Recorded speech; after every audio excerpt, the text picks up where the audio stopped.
parties are a lot of fun. Not as much for sober people. They're just not. Many of you are sober. I'm sober. Things are less fun for us now. Understand that. Stop living in a fantasy world that things are as fun as they used to be. But things are not as fun as they used to be, but they're also not as bad as they used to be. And when you're an adult, you understand that that's what it is.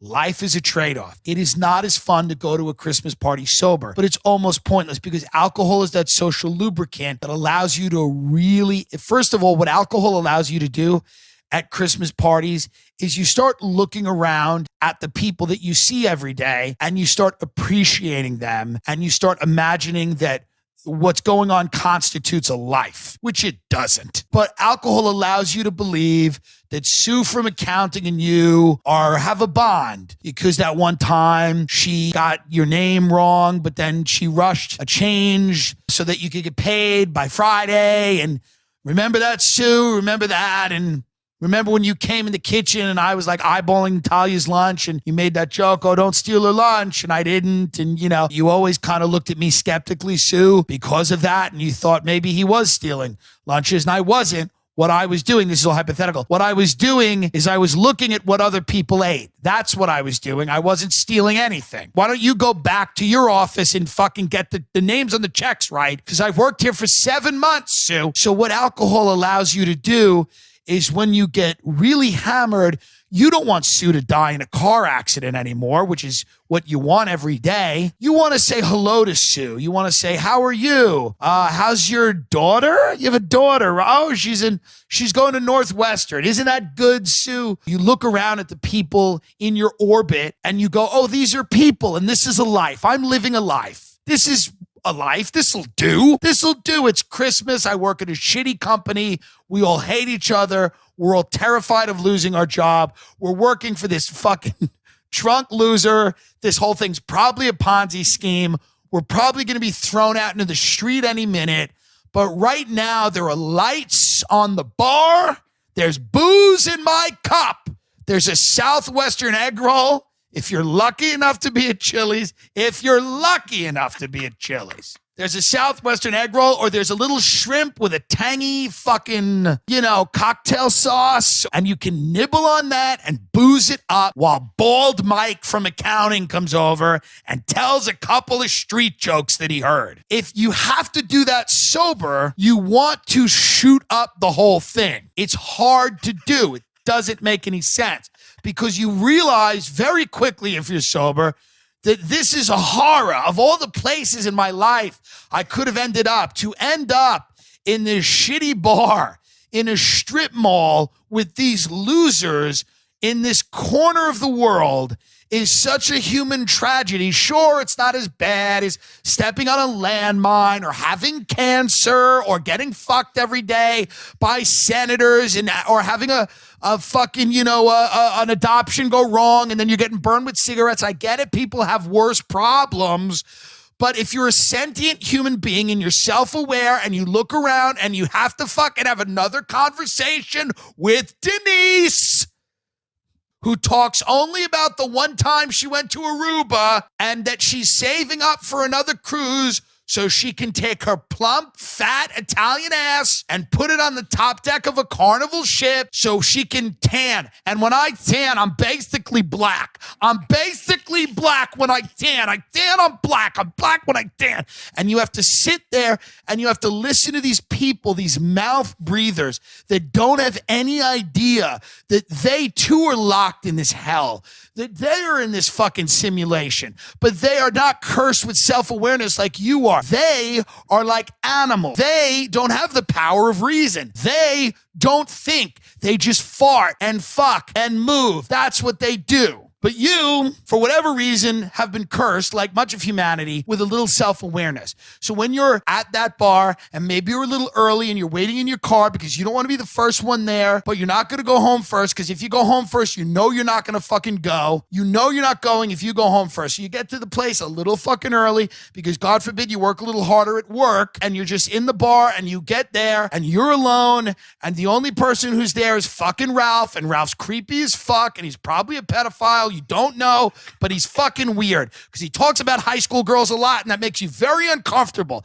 And Ralph is there, and you're like, fuck, I don't want people walking in and seeing me and Ralph there. But who walks in? The boss. And he walks in because you're standing there with fucking Ralph, and you're like, fuck. And the boss is there just to make sure everything goes well tonight, you know, because he knows he's running a scam, but at least he's got to keep everyone invested in it. Once a year, he throws a stupid, shitty Christmas party.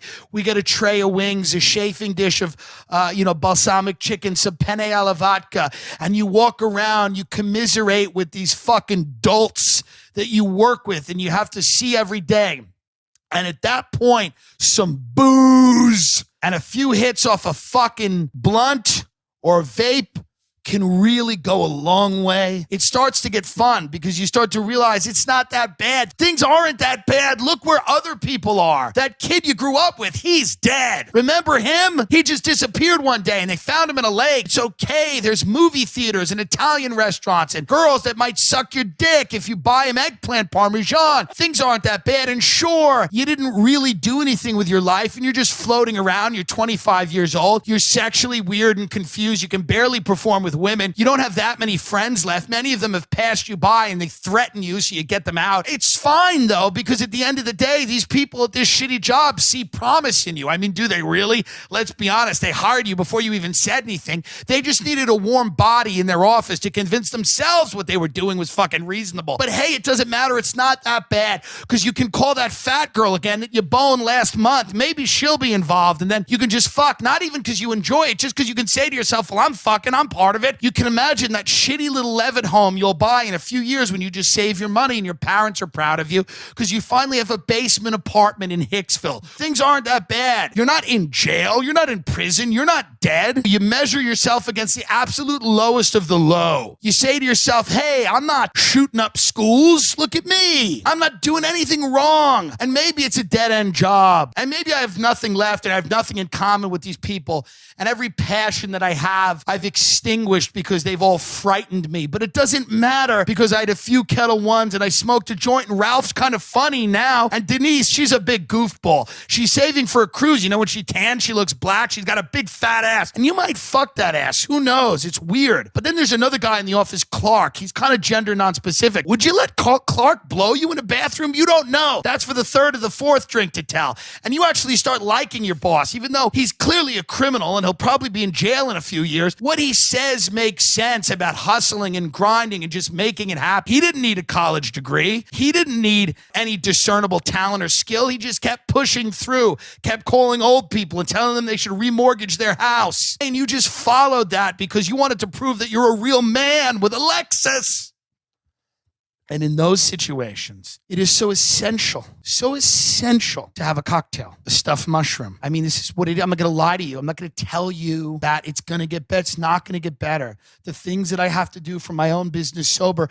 After my Netflix special, I went to the Netflix party and it was embarrassing because Netflix had like a bucket of hummus that they poured on the floor and all these poor comedians got on their hands and knees and lapped it up like street cats in an alley. I was, of course, appalled by this and I looked at my manager and I said, I'm leaving. And I went with my friends Eric Taylor and Laura Severus, very funny comics from Boston, to a local Waffle House where we witnessed almost a fight, but the Waffle House has guards. Listen, it was late at night and people were passionate. My point is that Waffle House with two close friends was much better than a shitty party. Now, many of the other comedians enjoyed that. They enjoyed hobnobbing with agents and managers and networks. They like scum. You know, they like vapid shells of human beings. They want to walk around and feel like they're important. They want to really luxuriate in that moment. To me, I hate it. I'm disgusted by it. I want to leave immediately because it's low rent shit. It's low rent shit. It's comedy. It should be.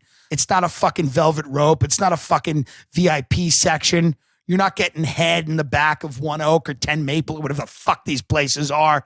You're in a shitty hotel bar with some executive from Netflix eating hummus. It is not an accomplishment. It is an embarrassment. It's another word that sounds like it. I can see how you would get them confused. I have to go to parties all the time and I stand there sober and I realize I don't really enjoy many people and it's not their fault, nor is it mine. It's just the way it is. And booze would help that and weed would help it and pills would help it, but that's okay. It's okay because I realize that those things also have many, many negative, and it makes the person you do connect with sober all the more meaningful and important. Maybe, whatever. The point is, you can't relapse, folks. You can't go back. You can't.